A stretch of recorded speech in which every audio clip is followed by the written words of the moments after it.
more royalty-free music and include that, but then there's less character in the music, and it could be seen in other mediums as well. And there's less to remember the game by if it uses royalty-free music. I think part of the game's success has also been down to the unique soundtrack that the game offers. I think Floodscape 2 is one of the games with the most diverse soundtracks in the platform. Put some links in general. Prove me wrong, because I'd love to see what else people have done. I want to be able to celebrate that. But we've got a massive pool of soundtracks thanks to Novola, Beastlick, and myself. And so we wanted to be able to make it original. We wanted to be able to make it ours, call it ours, and we didn't want to infringe on copyright. Like, we had a morals set up so that we didn't want to copy music from other people's work and not end up asking for credit from them. I don't necessarily agree with using other people's music in a commercial product, i.e. Flowscape 2, because that's what it is. It's an official game. It's got its own copyright. I don't agree with copying music from other people. I just don't. So it was a major thing to be able to work on music and have our own. And it also gave Flowscape 2 its charm. I think it would be less successful with not having its own music. We move on next to Dr. Q. They ask, what do you think of people not liking the new agility update? I touched on this before, actually. So when we released the update originally, there was a group of people who liked it and a group of people who didn't like it. There's quite a lot of people who had feedback regarding the update, and it was pretty clear that the way it was implemented in the original maps had to change in some capacity. And I agreed with that, and I scaled it back a lot, especially on Poisonous Chasm. I remember adding the stone pillar across that wooden platform, and that was really tricky. It was too thick to slide under to be able to do any meaningful it was yeah. There's a reason why that bit's gone. So we try and balance it in a way that it doesn't get in the way of all the other maps, but we do like to give presence to it and say this is what's unique about Floodscape 2. We got another question from Dr. Q. Have you ever used LMMS to make music for Floodscape 2? Yes. Me and Novola have. I did for Darkside Forest, and Novola did for many of the first game's songs. Which songs were there? I know there was Flood Island. The Lobby was originally made. What else was there? I think it was more or less up until Infiltration. That was the first one done with FE Studio. Yeah. Since then, we moved on to FL Studio and Ableton, and those are the programs that we've used to make our songs for the game. So we've moved on to LMMS is free. That's why we started using it. We didn't have Ableton or Fruity Loops because it's paid software, and it wasn't until after that we found success with the game that we decided we should invest in proper creative tools and professional. Deadmau5 uses Ableton. A lot of producers use FL Studio. Martin Garrix uses FL Studio. You'll find in the music making community, it's like, oh, Ableton versus Free Loop Studio. Honestly, I don't think it necessarily matters what music making tool you use, but there's a lot of creature comforts in all of these programs. So if you were ever curious about getting started in making music, I honestly would recommend using LMMS because it's free, and I think you can still use plugins to add to it as well. So give it a try if you want to look into that. Especially for making music for some community maps. It's worth a try if you're thinking about it. So one more question from Dr. Q. When will you upload all the songs that you've not uploaded on your channel? Yeah, I've got to catch up on that. We're a bit behind with a few of the stuff. You know, we've got the Floodscape Darkside facility Forest 2021 theme that's been updated and got a much needed facelift. So that needs to be added. We've got Forsaken Error, which needs to be added. If there's any others, I'll have to catch up with it.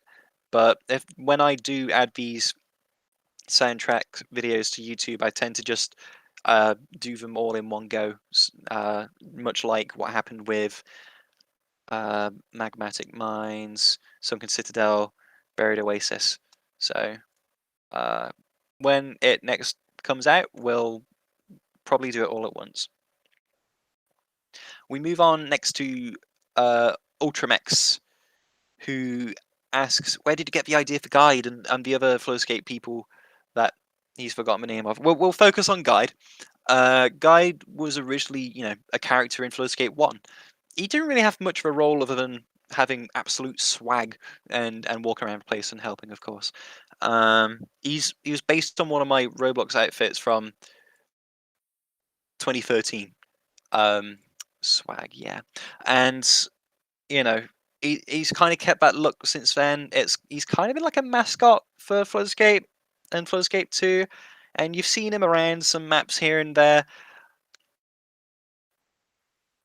I'll admit something. When Poisonous Valley got accepted and was released, I had no idea about the secret, about the guide. So that is like unofficial stuff, but it was cool to see that people were experimenting with what's the guide up to, what's he doing. But seeing the guide in Beneath the Ruins and stuff, that's legit. And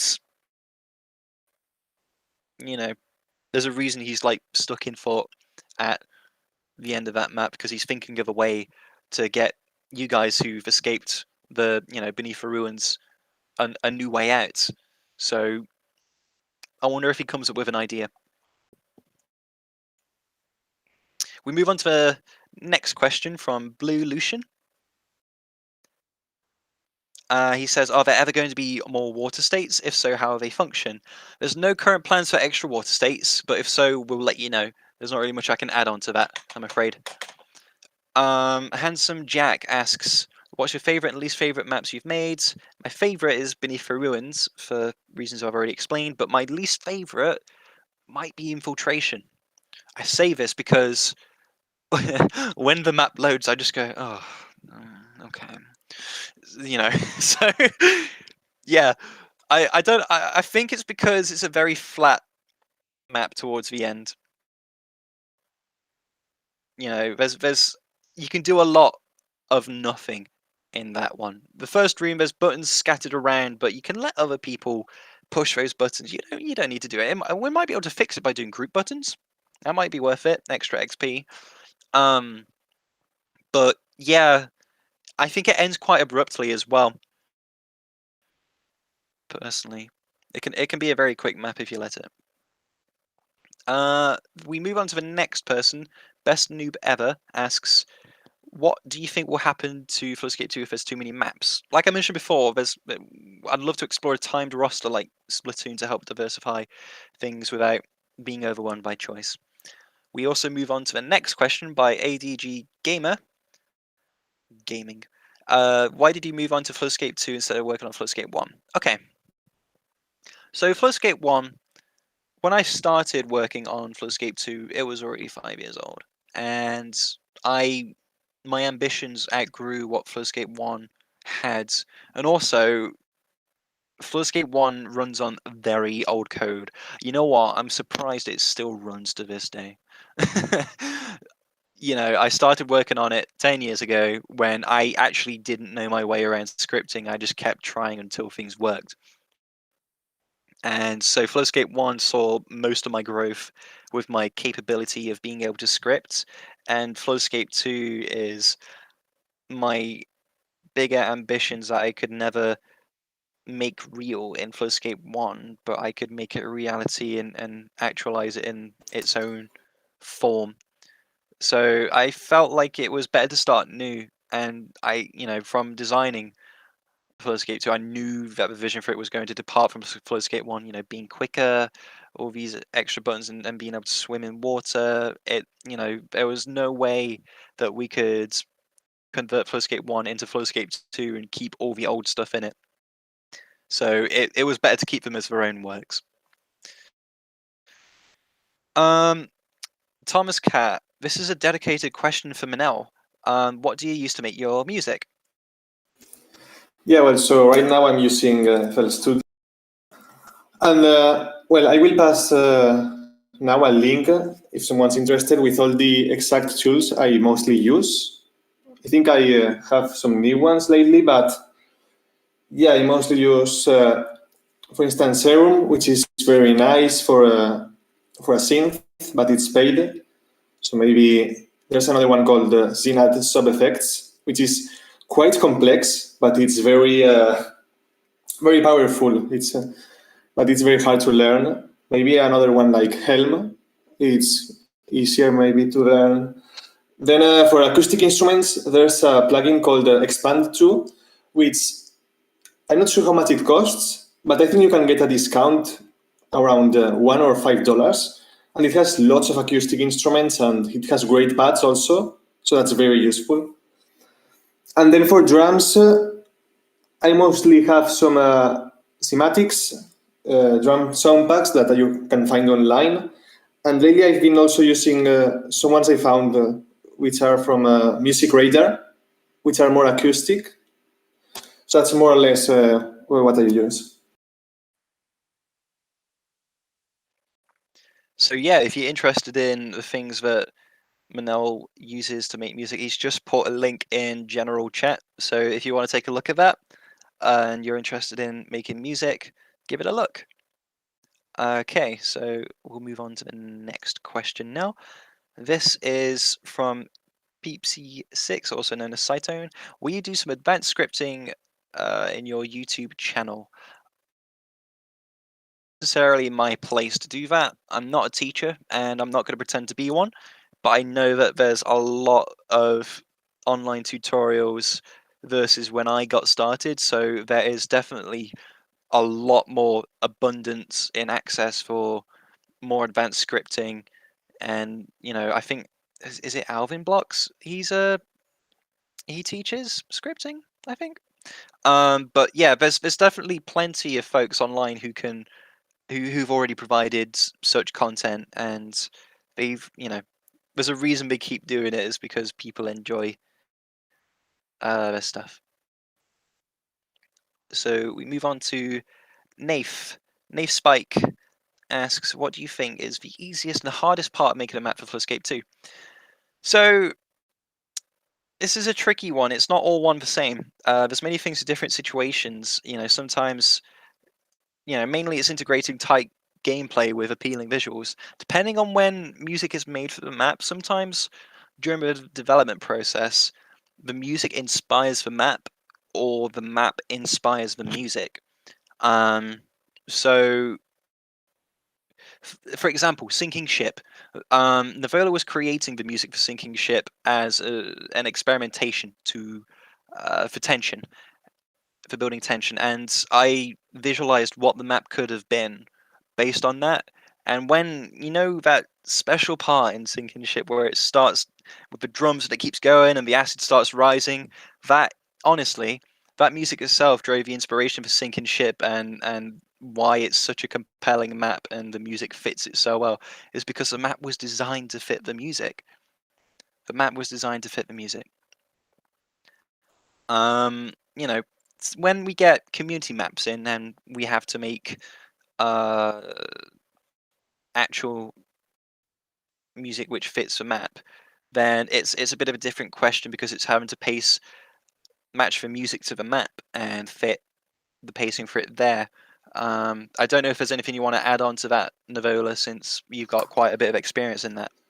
Yeah, well, yeah, about synchronizing the music to the map. Mostly, I guess, as you have to do most of the OSCs after the map is done, especially for community maps. It's something that I've quite been sometimes on and off, because sometimes I see a map and I think of an idea, of a musical idea, and I start to do the track, and then I notice it's not synchronized, and I'm like, oh, because I think being it synchronized to the map, it adds a lot to the overall experience. So yeah, for my part, there are some maps that aren't synchronized, but there are others, and especially now I'm trying to take into account always the synchronization. For instance, in Forsaken era, that one I think it's pretty clear. It's a bit because it also depends on when the players get to a certain point, and it depends by the skill and the amount of players, especially in easy maps. But more or less, I think you can see in Forsaken era that it's where the part, like when you get to the open area, the music opens up also a bit. So yeah, more or less I'm trying to do that. That's a very good answer in making music for community maps. We'll move on next to Owen 1000. He asks, what made you change your pro server requirements, as it had a large effect on the overall skill of pro servers? Right. Yeah, this is one that people have been talking about quite a bit, and the main question is, why has it gone from level 30 to requiring only the badges for the insane maps? And you know, initially I figured that completing all but one insane map was an achievement of its own. At least in 2017, it would have been. Especially since those were the hardest difficulty at the time. But times change, and a lot of people have mentioned that removing this level 30 barrier has allowed for a change in average skill level in the pro servers, and they probably fear that it doesn't truly reflect what a pro server means. So you know it to think about changing how it works for pro servers. Do we go back to level 30? Do we change how the badges are recognized? Do we make it so that we have to have the player complete one crazy map as well? Like, do they need a crazy map badge? That might be something which works if we decide to stay with the whole badges situation, because crazy maps are really difficult and you can't rely on other people to complete crazy maps, because it's a very involving process, very involving. So we'll either have to look into changing it back to a level requirement, or making it so that we need to have the players complete at least one crazy map, because then that can more accurately reflect the skill level of a player in a pro server. That's kind of what I'm thinking about it. We had another question from a guy. He also goes by the name Obama Prism. Why has Forgotten Tombs got the same OST as Lava Tower? I think I touched on this before, but it was a map that was originally made for a Roblox event, so it had to be made in a quick time frame, and Lava Tower was the most fitting music, so it just kind of stuck, especially when I brought it back, because bringing it back was a very spontaneous idea, because I just held on to it for a while, because the map was, for the event, it got taken down, and then it came back. CPU or Blocks Pixel asks, how did you have the idea of community created items for Escape 2?